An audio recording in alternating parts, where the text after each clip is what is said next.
안녕하십니까, 박훈탁TV입니다. 오늘 방송은 탄탄대로에 올라선 트럼프의 위력을 보여드리겠습니다. 트럼프가 바이든을 5%포인트, 드산티스는 18%포인트 앞섰습니다. 도미니언 선거기계가 2024년 대선에서는 사용되지 못할 수도 있습니다. 연방재난청 FEMA가 트럼프 방문에 부랴부랴 거부했던 오하이오에 대한 연방지원금을 지급하기로 결정했습니다. 방송 전에 한 말씀 드리겠습니다. 여러분들 잘 아시다시피 제가 해임 취소 행정소송 진행하고 있고 광주가 제기한 터무니없는 손해배상 청구 소송도 준비하고 있습니다. 제가 굉장히 힘들고 어렵습니다. 여기 후원 계좌 있습니다. 자율구독료 내는 셈 치고 좀 도와주시기를 간곡하게 부탁드리겠습니다. 새로운 여론조사에 따르면 도널드 트럼프 전 대통령이 2024년 가상대결에서 조 바이든과 카말라 해리스를 모두 크게 이겼습니다. 금요일 발표된 하버드 캡스 해리스 여론조사에 따르면 유권자 46%가 트럼프를 지지하고 41%가 바이든을 지지하는 것으로 나타났습니다. 시간이 흐를수록 트럼프와 바이든의 지지율 차이가 벌어지는 추세입니다.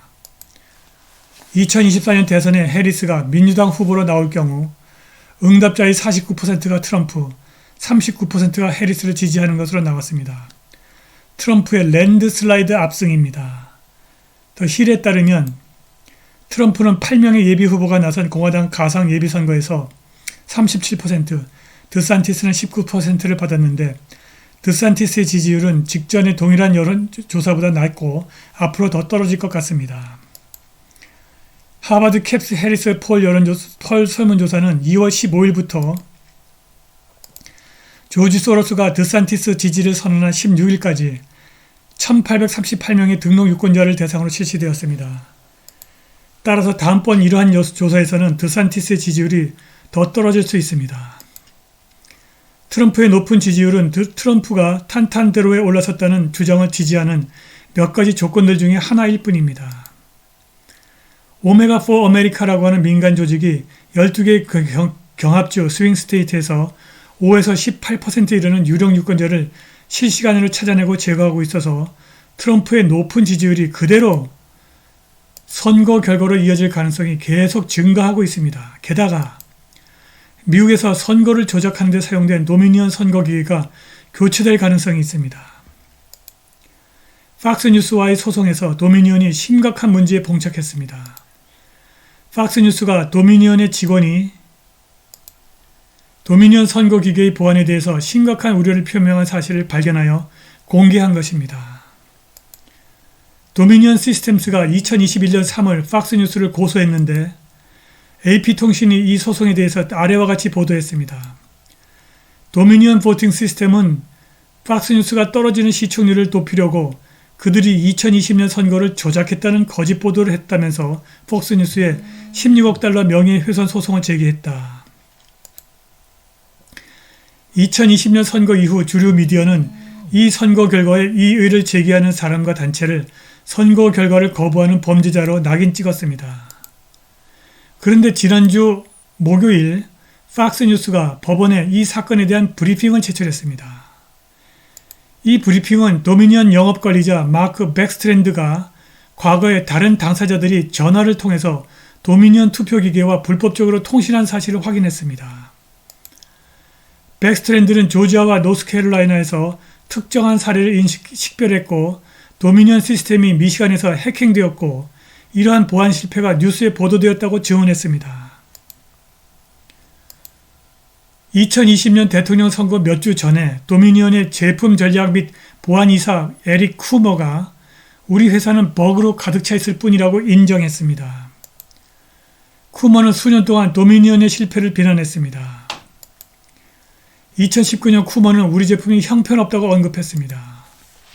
그는 도미니언의 거의 모든 기술 실패는 설치 과정에서 완전한 실패에서 기인한 것이라고 한탄했습니다. 또 다른 사례에서 그는 잘못된 결과로 이어지는 심각한 버그를 식별했습니다. 이것은 2018년 1월 5일 쿠머의 이메일에서 나온 내용입니다. 쿠머는 그보다 훨씬 더 나빠질 수가 없다. 많은 기업들이 오류를 해결했는지 모르지만 우리는 우리의 약점을 효과적으로 해결하지 않았다고 한탄했습니다. 다른 내부 문서는 미시간 앤트림 카운티의 한 보안 전문가가 발견한 선거 기계의 오류는 도미니언 소프트웨어가 발견했어야 했다고 지적했습니다. 쿠먼은 앤트림 카운티 보안 전문가가 틀리지 않았다는 견해를 공유했습니다.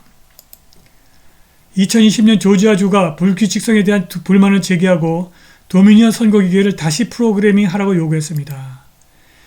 이것이 팍스뉴스가 법원에 제출한 브리핑의 일부입니다. 관심 있으신 분들은 여기 빨간 줄로 쳐진 부분을 선택적으로 읽으시면 되겠습니다. 오하이오에서 트럼프의 위력이 여실히 드러났습니다. 바이든 백악관이 열차 탈선과 유독성 화학 버섯 구름 폭발 이후 오하이오 관리들이 연방 재해 지원 요청을 거부한 것으로 알려졌습니다. 백악관은 연방재난청 FEMA에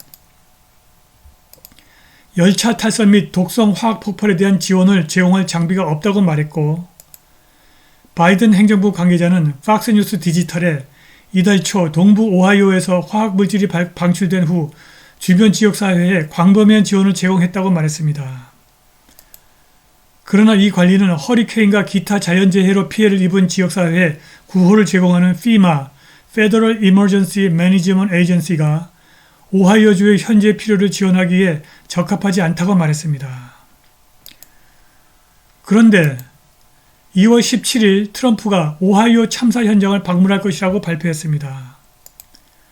트럼프가 이달 초 발생한 노포크 남부 열차 탈선 사고의 여파를 다루고 있는 지역사회 구성원들을 방문할 것이라고 긴급 성명에서 확인했습니다. 환경보호국은 공기와 물이 안전하다고 밝혔지만 주민들은 발진과 두통을 겪고 있다는 의견을 공유한 것으로 전해졌습니다. 지역 개울에서 병든 동물과 수천 마리의 죽은 물고기에 대한 보고도 있습니다. 주민들이 기르고 있는 닭을 비롯한 가축들이 집단 괴사하고 있습니다. 그런데 트럼프가 오하이오 참사 현장을 방문할 것이라는 발표가 있고 단 몇 시간 후에 놀라운 변화가 발생했습니다. 트럼프가 오하이오 이스트 팔레스타인을 방문할 것이라는 발표가 있고 단 몇 시간 만에 연방재난청 FEMA가 유독성 화학 버섯 구름 폭발로 피해를 입은 지역 주민들에게 재해구호 자금을 지원하기로 결정을 한 것입니다. 이것은 트럼프의 위력을 여실히 보여준 사건이고 트럼프가 올라선 탄탄대로를 더욱더 탄탄하게 만들어줄 것입니다. 트럼프는 론 데산티스 플로리다 주지사가 반드시 2024년 공화당 대선 후보 경선에 나오겠지만 그를 이길 것이라고 확신하고 있습니다. 세상의 제3차 세계대전과 핵전쟁으로 달려가는 마당에 민주당 글로벌리스트 억만장자 조지 소로스가 지지하는 전쟁강 네오콘 데산티스의 지지율은 계속 하락할 것입니다. 오늘 방송은 여기까지입니다. 감사합니다.